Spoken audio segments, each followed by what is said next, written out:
খালে বিলে বিভিন্ন নদীতে খুঁজে পাওয়া গিয়েছিল, রাস্তার ধারে আমাদের ভাইদের লাশ পাওয়া গিয়েছিল, ক্যাম্পাসগুলোতে আমাদের ভাইদেরকে নির্যাতন করা হয়েছিল, আমাদেরকে হত্যাযোগ্য করে তোলা হয়েছিল। তার নাম হচ্ছে ইসলামী ছাত্র শিবির।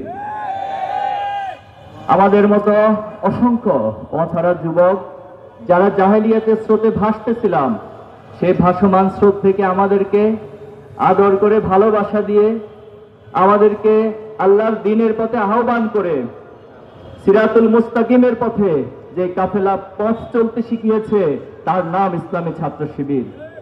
আমরা আজকে যেখানে দাঁড়িয়েছি তার ঠিক পাশেই ঢাকা বিশ্ববিদ্যালয়ের কেন্দ্রীয় জামে মসজিদে 1977 সালের আজকের এই দিনে কিছু ভাইয়েরা একত্রিত হয়েছিলেন। তাদের চোখে মুখে ছিল স্বপ্ন, তাদের অন্তরে ছিল ইমানের দীপ্ত শক্তি এবং তাদের কর্মে ছিল অদম্য স্পৃহা। সেই পথ চলা থেকে শুরু করে 49তম বর্ষে আমরা পদার্পণ করেছি।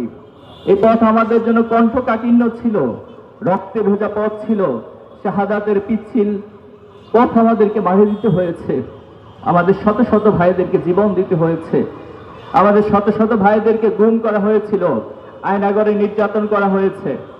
অনেক ভাইদের লাশগুলো বাংলাদেশের বিভিন্ন খালে বিলে বিভিন্ন নদীতে খুঁজে পাওয়া গিয়েছিল, রাস্তার ধারে আমাদের ভাইদের লাশ পাওয়া গিয়েছিল, ক্যাম্পাসগুলোতে আমাদের ভাইদেরকে নির্যাতন করা হয়েছিল, আমাদেরকে হত্যাযোগ্য করে তোলা হয়েছিল।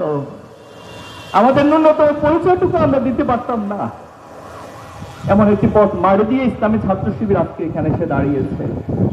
আমরা আমাদের সকল শহীদ ভাইদেরকে, সকল নির্যাতিত পরিবারগুলোকে, যারাই প্রতিষ্ঠা লগ্ন থেকে আজকে পর্যন্ত তাদের মেধা, শ্রম, তাদের যোগ্যতা দিয়ে এই কাফেলাকে আজকে একটি মহিরূপে পরিণত করেছে, আমরা সকলকে শ্রদ্ধার সাথে স্মরণ করছি।